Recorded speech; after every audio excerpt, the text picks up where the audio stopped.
हाँ जी, हम standard deduction की बात कर रहे थे। तो स्टैंडर्ड डिडक्शन में तो मैंने बता दिया कि असेसमेंट ईयर जो हमारा चलेगा 2021 उसमें 50,000 रहेगी और सभी एम्प्लॉयज़ के लिए रहेगी। एंटरटेनमेंट अलाउंस की जहाँ तक बात है, एंटरटेनमेंट अलाउंस आपने क्या करना है, एक बार आप अपनी सैलरी में ऐड कर देना है, राइट। सेकेंड स्टेप में आपको देखना है कि एम्प्लॉय कौन है। एम्प्लॉय अगर प्राइवेट है उसको कोई डिडक्शन नहीं मिलती, यानी कि कहने का मतलब होता है जो ये डिडक्शन में सेकेंड नंबर वाला पॉइंट है ये प्राइवेट एम्प्लॉयज़ के लिए नहीं है। प्राइवेट एम्प्लॉयज़ के लिए सिर्फ नंबर 1 और नंबर 3, राइट। तो सेकंड नंबर वाली डिडक्शन सिर्फ और सिर्फ गवर्नमेंट एम्प्लॉय के लिए है। तो गवर्नमेंट एम्प्लॉय को डिडक्शन क्या मिलेगी वो मैं आपको नेक्स्ट पेज पे बताती हूँ। आपको क्या करना है, जितना आपको अलाउंस मिला है, जैसे मान लीजिए मुझे 2,000 रुपये मिले हैं साल के, तो मैं 2,000 अगर साल के मतलब पर मंथ के मिले हैं तो मैं 12 दूनी 24,000 में ऐड करूँगी, और अगर साल के मिले हैं तो 2,000 पे ऐड करूँगी। तो मैंने क्या करना है, 24,000 में अपनी सैलरी में ऐड कर लिए, ठीक है। उसके बाद अब आपने डिडक्शन देखना है, डिडक्शन कितनी मिलेगी। जब आप नीचे डिडक्शन के कैटेगरी में आएंगे तो हम देखेंगे कि गवर्नमेंट एम्प्लॉयज़ के केस में एक तो सबसे पहले जो अमाउंट आपको मिला यानी कि 24,000, दूसरे नंबर पर आपकी बेसिक सैलरी का 1/5, यानी अगर बेसिक सैलरी मान ली मेरी है 2 लाख रुपए, तो उसका 1/5 40,000 आपने ले लेना है, ठीक है। पहले में 24,000 आ गया था, दूसरे में 40 आ गया, तीसरे में आपको 5,000 रुपये फ़िक्स अमाउंट है। ये 5,000 रुपये फ़िक्स अमाउंट है। तो 3 अमाउंट हो गए, 24,000, फिर 2 लाख का 1/5 40,000 और 5,000। इन तीनों का कंपैरिजन करना है आपस में, और जो लीस्ट अमाउंट होगा यानी जो सबसे कम होगा। अब आप देखो 24, 40 और 5 में से सबसे कम अमाउंट कौन सा है, हमारा 5,000 है। तो एक गवर्नमेंट एम्प्लॉय के केस में 5,000 की डिडक्शन आपको मिल जाएगी इसी कैटेगरी में जब आप नीचे आएंगे। तो याद रखिए क्या करेंगे, 24,000 सैलरी में ऐड किया और नीचे डिडक्शन के समय हम 5,000 की डिडक्शन दे देंगे। समझ में आया। लेकिन प्राइवेट एम्प्लॉय के केस में 5,000 की क्या 1 रुपये की भी डिडक्शन नहीं मिलेगी। ओके जी। In case of other employee लिखा हुआ है ना नील, तो वो नहीं करना। 2-3 पॉइंट हैं इसमें, वो भी कंसिडर कर लेते हैं कि आपने एक्चुअली एंटरटेनमेंट पे खर्चा क्या किया है। याद रखिए एंटरटेनमेंट आपका अपना एंटरटेनमेंट नहीं है। इस एंटरटेनमेंट को वो मत मानिए कि आप अपना मूवी देखने चलेगा जी, वो तो आपका एंटरटेनमेंट होगा ना, वो पर्सनल खर्चा है, उसका इससे कोई लेना देना नहीं है, ठीक है। दूसरी बात, आपके यहाँ पर क्लाइंट्स जो है इतने आगे कि एक साल में आपका 30,000 रुपये चाय पानी का निकल गया, तो क्या उस 30,000 को कहीं कंसिडर करना है? नहीं करना है। उस 30,000 को कहीं भी कंसिडर नहीं करना है। दूसरी बात, अगर आपने एंटरटेनमेंट अलाउंस को जब डिडक्शन देनी है गवर्नमेंट एम्प्लॉय को, तो यहाँ मैंने आपको बोला ना 1/5 of basic salary. Basic salary का मतलब बेसिक सैलरी है, उसमें और कुछ भी ऐड नहीं करना, सिर्फ बेसिक सैलरी का ही 1/5 करना है, ठीक। और तीसरी बात जो है, जो पॉइंट वो कह रहा है कि कभी भी आपकी ये वाली डिडक्शन, कौन सी डिडक्शन, ऑब्वियसली जितना पैसा मुझे मिला 24,000, ठीक है। तो डिडक्शन हमारी 24,000 से हमेशा कम या बराबर रहेगी। कभी भी कोई भी डिडक्शन इनकम से या कोई भी अमाउंट से ज़्यादा नहीं हो सकती है, ये ध्यान में रखना। उसने बोला डिडक्शन कभी भी एंटरटेनमेंट अलाउंस जो आपको मिला हुआ है उससे ज़्यादा नहीं हो सकती है। अगर मुझे 24 मिला तो डिडक्शन मेरी ज़्यादा से ज़्यादा 24 तक चली जाएगी, उससे ज़्यादा नहीं जा सकती। हाँ, वो एक अलग बात है, यहाँ पे मेरा 5,000 ही है, क्योंकि देखो सिंपल सी बात है, आपको एक अमाउंट 5,000 दे ही रखा है ना। तो अगर अलाउंस 5,000 से नीचे है, मान लीजिए अगर मैं यहाँ 24,000 की बजाय मैं 2,000 कहती कि साल का 2,000 मिलता है, तो मैं पहले में 2,000 रखती, दूसरे में मैं वही 40,000 रखती, और तीसरे में मेरा 5,000 होता। तो लीस्ट अमाउंट कौन सा होता मेरा, 2,000, राइट। तो मुझे डिडक्शन कितने की मिलती, 2,000 की मिल जाती। 2,000 ही मैंने सैलरी में जोड़े, है ना, और 2,000 ही मुझे डिडक्शन मिल गई। तो इसका मतलब क्या हुआ, ये यहाँ से क्या साबित हुआ कि आपकी डिडक्शन आपके अलाउंस से ज़्यादा कभी भी नहीं हो सकती, राइट। यही पॉइंट नंबर 3 में कहने की वो कोशिश कर रहा है। चलिए वापस CC पे आ जाए। 2 क्लियर हो गए आपके, स्टैंडर्ड डिडक्शन क्लियर हो गया और एंटरटेनमेंट अलाउंस भी क्लियर हो गया। तीसरे नंबर पे आ रहा है मेरा एम्प्लॉयमेंट टैक्स। अभी एम्प्लॉयमेंट टैक्स क्या चीज़ है? एम्प्लॉयमेंट टैक्स होता है कि जब भी कोई असेसी या कोई एम्प्लॉई जब अपने एम्प्लॉयमेंट पे एक टैक्स होता है वो देता है, और अगर उसने वो टैक्स एक्चुअली दिया है, अगर उसने एक होता है ना ड्यू बेसिस पे, नो ये ड्यू बेसिस पे नहीं लेना है। अगर उसने टैक्स एक्चुअली दिया है तो यहाँ तीसरे नंबर पे उसकी डिडक्शन उसको मिल जाएगी, चाहे वो एम्प्लॉई कोई भी हो। ठीक है, तो employment tax is the tax on employment which is paid by the employee, and if it is paid actually then it will be decreased as a deduction out of his or her gross salary। यानी कि अगर उसने employment tax की deduction दी, employment tax दिया है, तो उसकी gross total salary में से उसको नंबर 3 पे जाके ये डिडक्शन पूरी की पूरी मिल जाएगी। यहाँ तक बात क्लियर हो जाती है। Now there are 3 points which we must keep in mind. Number 1, employment tax हमेशा पे करने के बाद ये डिडक्शन मिलेगी। It will be added in salary income. Sorry, ये पॉइंट वो नहीं है, ये पॉइंट मैं नंबर 2 बता रही हूँ। नंबर 2 पे कह रहा है कि employment tax due but not paid during the previous year will not be allowed. मतलब वो जो मैंने बात पहले ही बोल दी कि एम्प्लॉयमेंट टैक्स एक्चुअली दोगे तो ही डिडक्शन मिलेगी, ड्यू बेसिस पे डिडक्शन नहीं मिलेगी आपको, राइट। पहले पॉइंट पे आ जाते हैं दोबारा से, जो मेरा रह गया है कि एम्प्लॉयमेंट टैक्स अगर मान लीजिए कभी कभी मेरा एम्प्लॉयर भी मेरे नाम से दे देता है, ठीक है, तो इसका मतलब ये तो एक परक्विजिट हो गया कि उसने मुझे बेनिफिट दे दिया, उसने मेरे नाम से दे दिया जो कि मुझे देना चाहिए था।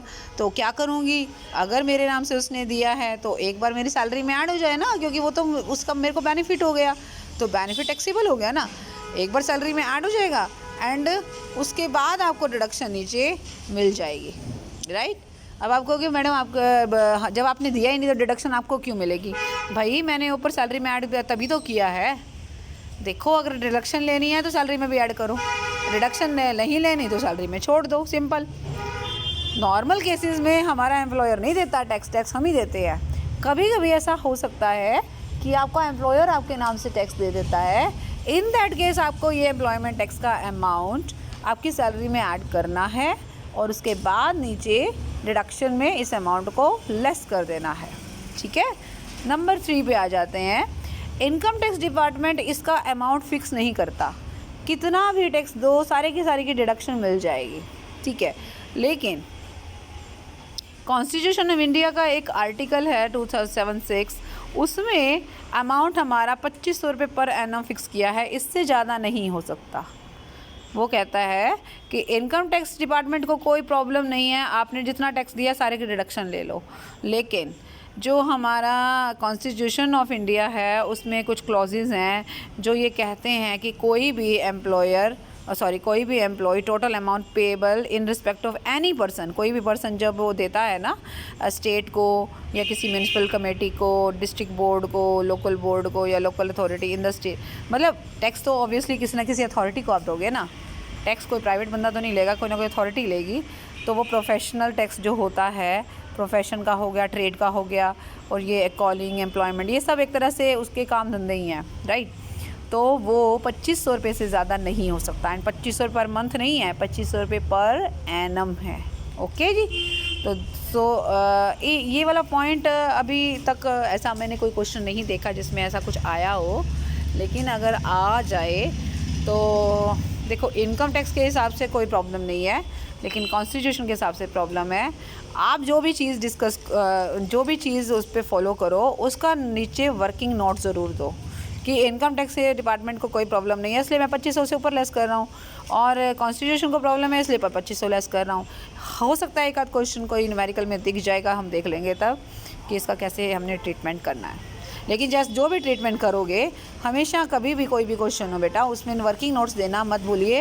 इससे एक क्लैरिटी आ जाती है एग्जामिनर के माइंड में कि आपको उस चीज़ की नॉलेज है एंड देन आप उसको क्लियर कर रहे हो, ओके।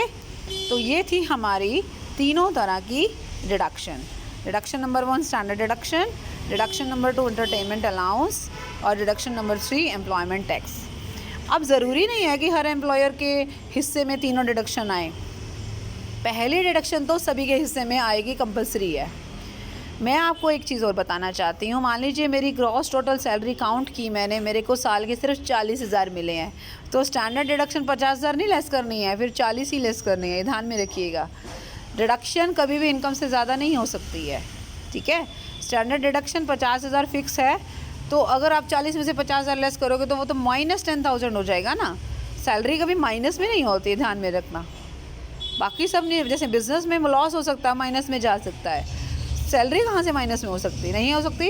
इसलिए स्टैंडर्ड डिडक्शन 50,000 लेस नहीं करनी, फिर 40 ही लेस करनी है, ये ध्यान में रखिएगा। दूसरी वाली मैंने बता दिया, एंटरटेनमेंट अलाउंस की डिडक्शन सिर्फ और सिर्फ गवर्नमेंट एम्प्लॉयज़ को ही मिलेगी। तीसरी, एम्प्लॉयमेंट टैक्स भी अगर आपने दिया होगा तो डिडक्शन मिलेगी, अगर नहीं दिया होगा तो नहीं मिलेगी।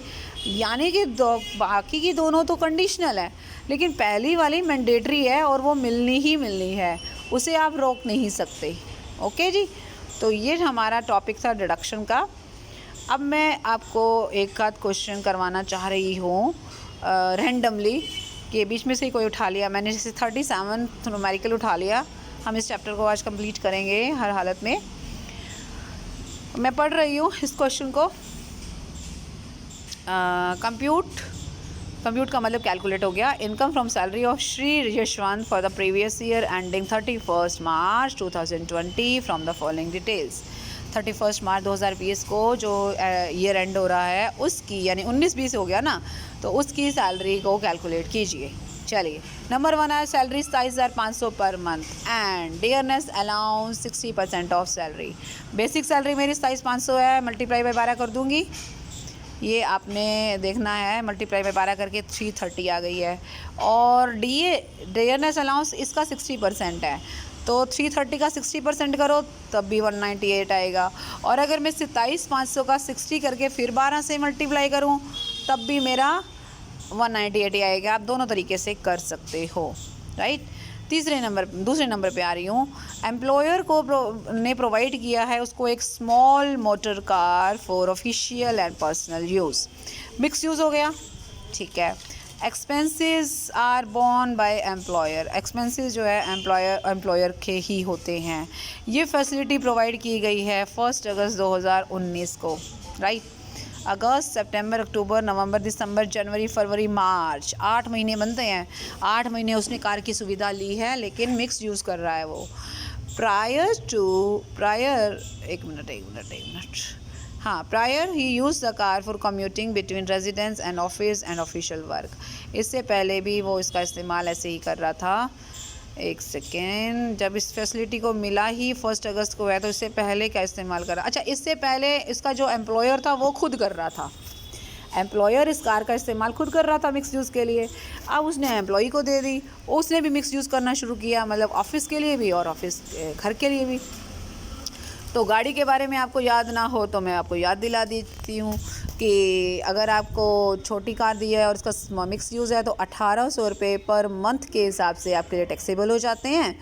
और क्या बोलते हैं, अगर गाड़ी का ड्राइवर दे रखा हो तो 900 उसके भी ऐड कर लेना। फ़िलहाल ड्राइवर का कोई कनेक्शन नहीं है, तो मैं क्या करूँगी, 1800 गुना 8 करके ये मेरी सैलरी में ऐड हो जाएगा, 14,400। Simple, right. Now third point is unfurnished rent free house at Bhopal, right. Non metro city है, अनफर्निश्ड रेंट फ्री हाउस है भोपाल में। फेयर रेंट इतना है annually and the employer is honour.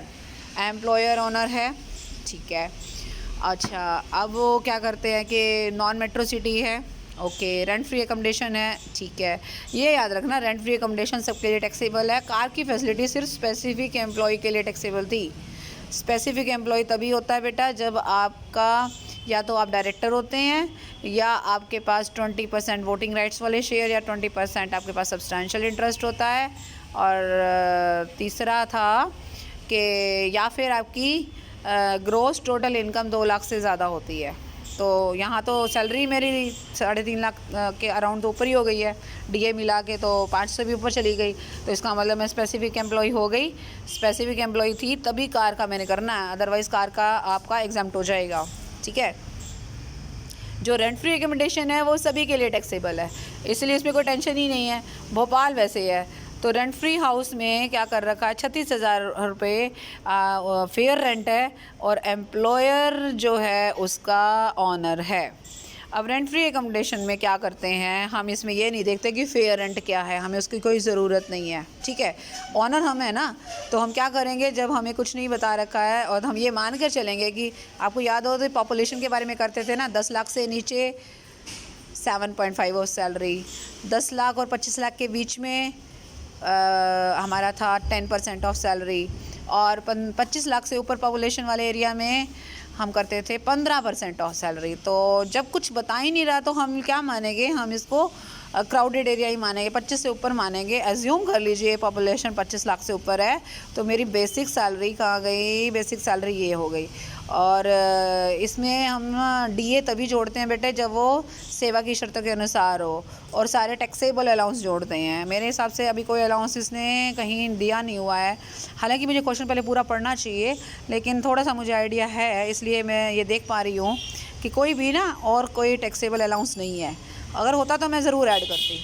फ़िलहाल मैं 330 लूँगी, 330 लूँगी, कारण बेसिक सैलरी है। तो बेसिक सैलरी का 15% किया मैंने, कहाँ गया मेरा बेसिक सैलरी, ये रहा, 15% किया, वही मेरा टैक्सेबल परक्विजिट आ जाएगा, 49,500 आ गया, राइट। यही है ना मेरे ख्याल से 4th नंबर पे। हाँ चले 4th पे आ जाएंगे ही, नहीं 4th पे नहीं है, सॉरी 3rd पे है। 3rd पे हमारा है, एक सेकेंड, 3rd पे 14,400, 4th पे 49,500 है, ठीक है। अच्छा, now next point is he contributed to RPF, recognize provident fund. उसने कंट्रीब्यूट किया है आरपीएफ में 15%। वो कितना भी कंट्रीब्यूट करे कोई प्रॉब्लम नहीं होती है, लेकिन एम्प्लॉयर का कंट्रीब्यूशन 12 से ज़्यादा नहीं होना चाहिए। ये आरपीएफ का रूल है। प्रोविडेंट फंड का लेक्चर और वीडियो उठाइए और उसमें देखिए, ये बातें आपको हमने डिस्कस कर रखी हैं। बेसिक सैलरी प्लस डीए तभी ऐड करते हैं जब सेवा की शर्तों के अनुसार हो, तभी कहीं कुछ नहीं जिक्र किया। तो एम्प्लॉयर का कंट्रीब्यूशन जो है 15% था। मेरी बेसिक सैलरी कितनी होगी बच्चों, 3,30,000, 3,30,000 है। अच्छा, उसके बाद ये मेरा आ रहा है, एक सेकेंड मैं, हाँ ठीक है जी। एक बार मैं इस अमाउंट को फिर पढ़ना चाह रही हूँ। Contributes to RPF 15%, employers contribution is also 15%। कहीं कुछ है नहीं है तो डीए नहीं जोड़ूंगी, अदरवाइज़ मैं जोड़ती। ओके, तो मैं क्या करूँगी, 3,30,000 का 12% करूँगी, जितना बनता है वो 15% में से माइनस करूँगी। या मैं एक सिंपल आपको शॉर्टकट बताती हूँ। एम्प्लॉयर का कंट्रीब्यूशन 12% होना चाहिए, कितना कर रहा है एम्प्लॉयर का कंट्रीब्यूशन, कितना कर रहा है, 15 है। कितना ज़्यादा है, 3% ज़्यादा है। तो 3,30,000 का 3% करूँगी मैं, एक तरह से 3% करूँगी तो 9,900 आएगा। दिख रहा है आपको, ये उसने एक्सेस में कर रखा है, which is taxable for the employ.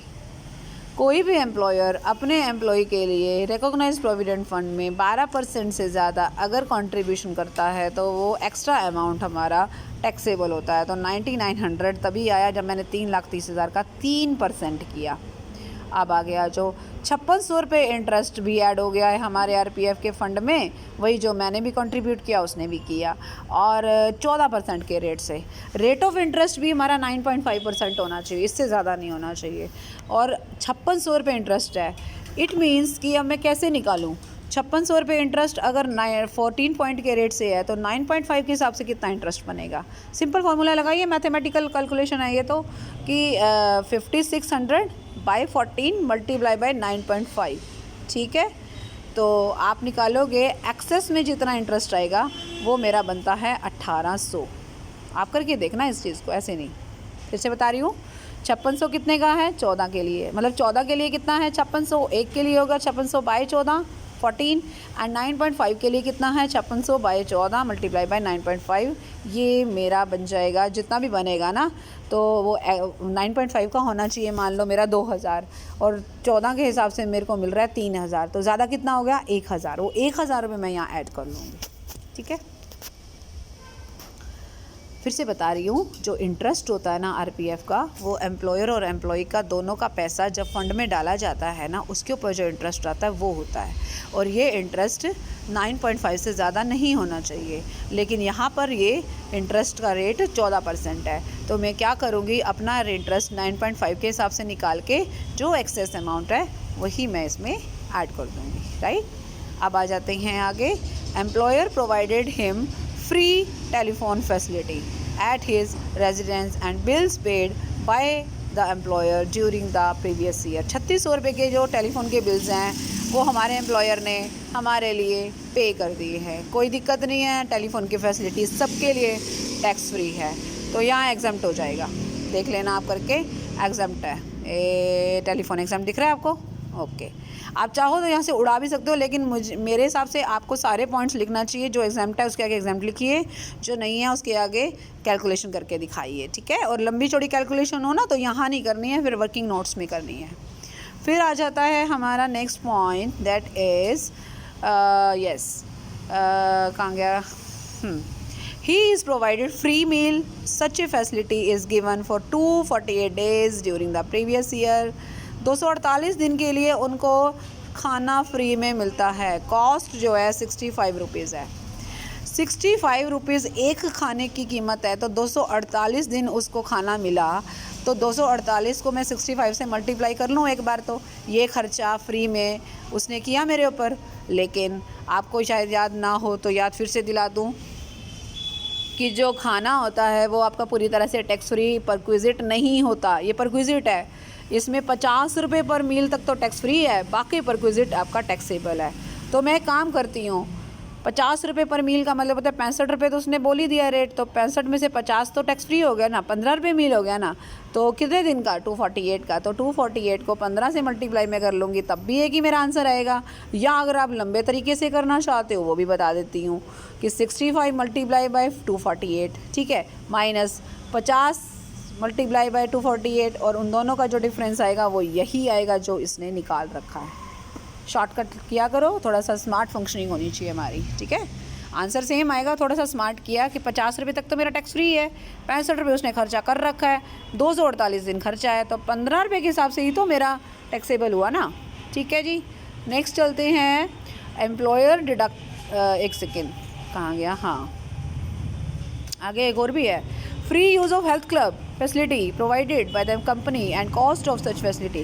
Health club की फैसिलिटी दी, 600 रुपये पर मंथ का एक एम्प्लॉय का खर्चा है। ये फैसिलिटी भी सभी एम्प्लॉयज़ को पूरी कंपनी में सबके लिए फ्री में मिली है। अगर ये फैसिलिटी सबको मिली है तो टैक्स फ्री हो गई, और अगर सिर्फ स्पेसिफिक एम्प्लॉय को मिली है देन टैक्सेबल होगी। तो हेल्थ क्लब की फैसिलिटी तो सबको ही मिली हुई है, कह रहा है ना, is available for each employ, that then it is exempt, right. उसके बाद आता है next, that is employer deducted 15,000 as income tax. 15,000 रुपये एम्प्लॉयर ने डिडक्ट कर लिए हैं उसकी सैलरी में से, एंड 2500 रुपये professional tax from his salary. लो जी, एम्प्लॉयमेंट टैक्स का एग्जाम्पल भी आ गया है। 15,000 रुपये टैक्स वो और 2500 रुपये वो उसने एग्जाम मतलब उसमें से निकाल लिए हैं। किस में से निकाले हैं? उसकी सैलरी में से माइनस कर दिए हैं, ठीक है जी। अब मुझे क्या करना है, एक तो स्टैंडर्ड यहाँ तक ओके हो गया, सैलरी, डीए, कार और ये सारी चीज़ें हो गई है। आपने क्या करना है, इसमें से इनकम टैक्स तो हटा दो, इनकम टैक्स नहीं ऐड करना आपने दोबारा से, वो तो आज नहीं तो कल वैसे भी मुझे पे करना ही है, ठीक है ना। और मेरा एम्प्लॉयर ही काटता होता है हमेशा income tax.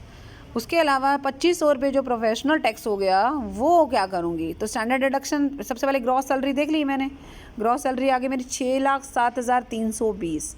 Standard deduction number 1 पे आ जाओ, आगे 50,000 स्टैंडर्ड, और सेकंड नंबर की कोई डिडक्शन है नहीं है। थर्ड नंबर की प्रोफेशनल टैक्स की 2500 रुपये लेके माइनस कर दूँगी, ये मेरा 5,54,820 क्या आया, मेरा इनकम फ्रॉम टैक्सेबल सैलरी। अब क्या करूँगी, अब आप कहोगे कि वो 15,000 कहाँ गायब कर दिए, वो भी तो काटे हुए हैं, उसका मैं बता देती हूँ क्या करना है। हालांकि इसने कुछ बताया नहीं हुआ है, मैं बता देती हूँ आपको। जब आपकी ये सैलरी इनकम आ गई ना हमारी 5,54,820, अब आप इस पर ना जब टैक्स निकालना सीखेंगे ना, डिफरेंट रेट्स हैं, उससे मान लो मेरा टैक्स बनता है 25,000, 1% मैं जनरल वे में आपको बता रही हूँ। 25,000 मान लो टैक्स बना, तो 25,000 में से 15,000 तो मेरा एम्प्लॉयर पहले ही काट चुका है, तो अब मुझे कितना देना है, सिर्फ 10,000 देना है, ठीक है। तो वो बाद की कैलकुलेशन में आएगा, वो 15,000 का यहाँ कहीं जिक्र नहीं करना है, ओके जी। तो ये एक आपका मैंने क्वेश्चन इस रैंडमली उठाया था, इससे आपको आइडिया हो गया कि कैसे कैलकुलेशन करते हैं। सबसे पहले बच्चों स्टार्टिंग में लिखते क्या हैं, computation of income from taxable, अगला मांग यही रहा है ना इनकम फ्रॉम सैलरी, तो मैं इनकम फ्रॉम टैक्सेबल सैलरी, ठीक है। उसके बाद फिर आता है उसके साथ असेसमेंट ईयर या प्रीवियस ईयर का मेंशन करना मत भूलिएगा। नेक्स्ट में फिर आप ऐसे 1 2 3 करके ना, और जो जो पॉइंट आपके पास आ रहे हो वो सारे लिखते जाएंगे। एक साइड पर अमाउंट लिखेंगे, सबको टोटल करेंगे। जिसकी बड़ी कैलकुलेशन हो वो कैलकुलेशन आप वर्किंग नोट्स में दिखाएंगे, और क्लैरिटी होनी चाहिए आपके सारे पॉइंट्स में। जो एग्जाम्प्ट है उसके आगे एग्जाम्प्ट वर्ड दिखाएंगे, जो एग्जाम्प्ट नहीं है उसके आगे कैलकुलेशन होनी चाहिए, राइट। ऐसे ही फिर स्टैंडर्ड डिडक्शन लेस करी। अब देखो इसके साथ सेक्शन नहीं लिखा हुआ है, कोई टेंशन नहीं है, सेक्शन नहीं भी याद हो। हालांकि मैं आपको थोड़े साइडें दे दूँ, 16(1), 16(2) और 16(3), ये सेक्शन 16 ही है, और सब सेक्शन है 1 2 3, वही आप इसमें ऐड कर सकते हो, ठीक है। तो इसके साथ इनकम फ्रॉम टैक्सेबल सैलरी आएगा, राइट। ये टैक्सेबल सैलरी तो होगी ना, सारे डिडक्शन लेस करने के बाद। देखो ऊपर होती है gross salary, that is gross salary ही बोलोगे, क्योंकि टैक्सेबल 6,07,000 नहीं है, इसमें से कुछ अमाउंट घटाने के बाद टैक्सेबल बनेगा, तो टैक्सेबल वर्ड नीचे आएगा, ओके। तो अब आप प्लीज़ इसके आधार पर ही सारे इलस्ट्रेशन आप एक एक करके चेक करेंगे। जिस जिस पॉइंट में दिक्कत आए वो पॉइंट आप मेरे को हाईलाइट करके व्हाट्सएप करेंगे, और उसके बाद फिर मैं आपको उसका सॉल्यूशन बताऊंगी। So bye bye and take care.